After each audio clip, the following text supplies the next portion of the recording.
Hello out there, and it is review time with this Kershaw Flourish. And the Flourish is a really interesting model. It's an overseas produced budget knife from Kershaw, and one that, although aesthetically I was really interested in it, I knew I was never going to buy this knife myself because the 3.75 inch cutting edge just isn't something that I was interested in carrying or really needing to have at all. But my buddy, Mr. FWK himself, Fun with Knives, was nice enough to send this along for me to test, review, and to actually keep. So very cool of him to do that, and I'm glad that he did because this knife is a little bit different. And one thing that I asked myself the entire time that I was using this knife, cutting with it, beating on it a little bit, just testing it out, the thing I was asking myself the whole time was, who was Kershaw thinking about when they designed and marketed this knife? Like, who is the intended purchaser and user of it? And it was a difficult question for me to answer, and maybe you'll understand as I start to go through a couple of the particular specs that make it just a little bit different from larger folding knives that I've seen. So we'll get into all that. We'll talk about, all the details, everything I like and don't like about the knife, and yeah, maybe you'll be able to help me make that conclusion at the end of the video. But let's start again with the weight. Like I said, we do have a 3.75 inch cutting edge, 8CR13 MOV blade steel, which is pretty standard for Kershaw at this point. Some people might be looking at the 5.44 ounce weight and be thinking that is a little bit heavy, but the size of this knife, the scale of it really keeps it from being too dense in the hand, even at that weight. And so what I'll do right now is actually just bring in a few other knives for size comparisons. And so you can get an idea of just how big this knife actually is. All right, so if you're familiar with Kaiser, here is the Kaiser Vanguard Sovereign, which is the closest knife that I think I currently have in terms of size to this one. All right, but also, just a few more things that you'll probably recognize. Here's the Kershaw Leek. See how it's dwarfed next to the Flourish. Here is a mini Griptilian. Again, so if the mini Griptilian is one of my favorite knives, which it is, you can see just how much bigger that Flourish is compared to it. So, yeah, sort of outside my element when I'm carrying this one. And then here is the brand new Spyderco Chaparral, and I'm making this comparison, putting this one on the table for a specific reason. All of these actually, and we'll get back to that in just a second. So those are some of the size comparisons, and so you can tell just a pretty darn big knife.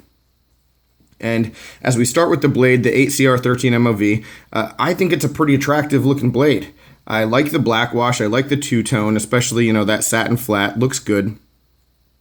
And yeah, just a good looking blade design, definitely.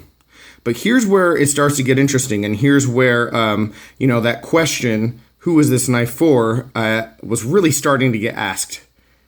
Take a look at the blade stock. All right. The blade stock up top here is super thin.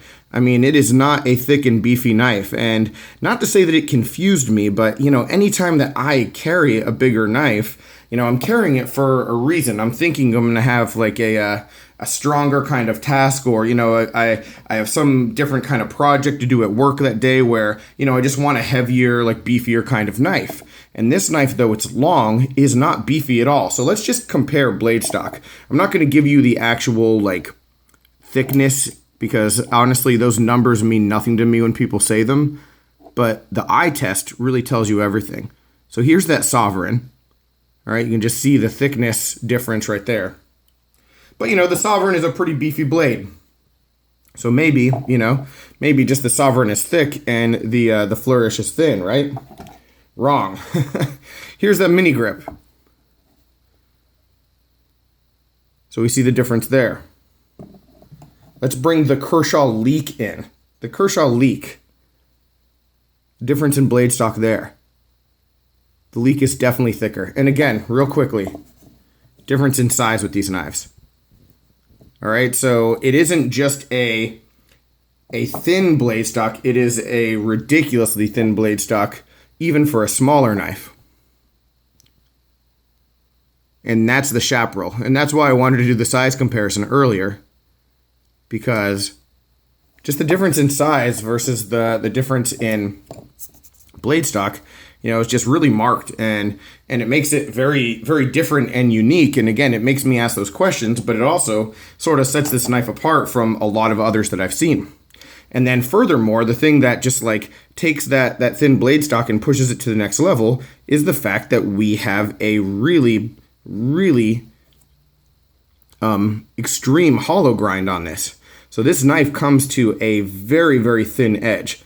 So it's nicely done, and I love the look of it.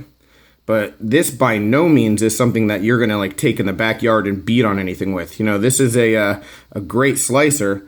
But man, what I will say is, as far as edge retention goes with 8CR13 MOV, 8CR isn't always the best, and this does not retain its edge very well at all.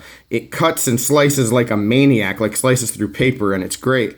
But once it goes dull, it goes. And so if you're like going to try to do cardboard with this, it's really not going to last you very long at all.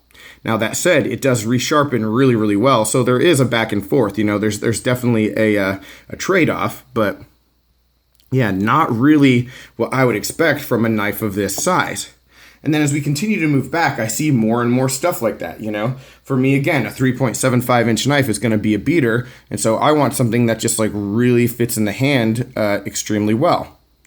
And this is comfortable, but I look at the G10 and the carbon fiber, like laminate or whatever this top is, because we have the G10 scale here and then carbon fiber on top.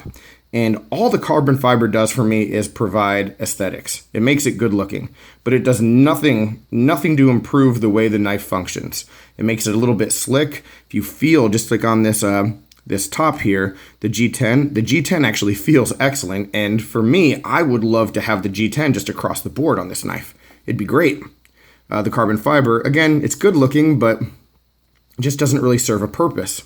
And so as I'm starting to like see the stuff with the blade stock, the grind, the scale, more and more, I think that this is supposed to be sort of like a gents folder for someone who likes to carry a pretty large knife.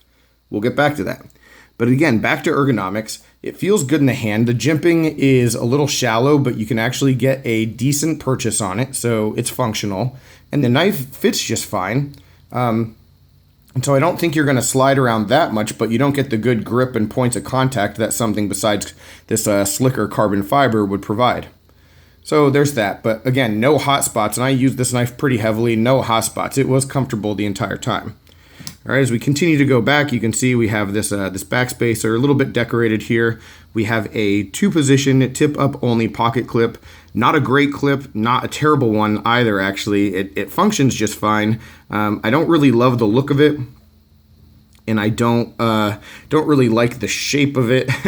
But it holds a knife in the pocket, and it does leave some real estate, but I don't know, it's passable. And then we can see we have this lanyard hole right here. It's actually a pretty cool lanyard hole. All right, and then moving over, lockup on this knife is excellent, like really excellent. No up and down, no left and right, and speed safe assisted opening. Although we don't have quite perfect centering, it's pretty darn good. Opening is great. And it's gotten to the point with the Kershaw budget knives, the overseas produced ones, that it's very simple to tell just by opening the knife what kind of washers they're running on. I mean, you don't even have to look at the knife anymore. The knives like the Weston and the Pico and this one, they just have that nice snap that you get from washers that aren't like plastic or Teflon. So we do have like some either bronze or brass washers in there. Sorry for how disgusting my thumb is, but it sort of comes with the territory. Yeah, so just good right there. And that's one of those little additions that makes a big world of difference to me with the speed safe opening, because it really changes the way that the knife feels. And when you open and close a knife, like the feeling that you get when you open the knife sort of is always there. It's like an underlying feeling for me that either affects the quality in a good way or a negative way. And so when you don't get that nice snap on a speed safe knife, it just sort of always lurks as like a detrimental characteristic. But anyway, back to the rest of the knife. So yeah, what we have is just this large knife that does not seem to be designed for large tasks. Bringing back the Sovereign, everything about this knife just makes me think like this is a knife that you could really beat up on and have perfect execution with. Better edge retention, better blade design for, heavier tasks, better materials on the handle for heavier tasks, so better grip, even though there's no jimping. I mean, this knife is superior for those kind of applications. Here, we don't have that. And so again, I come back to maybe this is designed and intended to be for someone who likes to carry a large knife, and maybe this is their like dress knife because it's classy, it looks good, it's cool, and certainly a good blade shape, but just not one that I would expect from a knife this size. So if you have any ideas about this, you have any input, definitely let me know. If you're one of the people out there who likes to carry larger knives, let me know how and if you would actually use this knife and what it would be for. Because again, even with the few large knives that I had, anytime that I'm going to pick one of those, it would never be one with a blade stock of this thinness. So yeah, I would just really like to hear from you about all that. But guys, that's really all I have. My thanks to Mr. Fun with Knives for sending this my way. He actually did a review on it, and I will link to his review down below.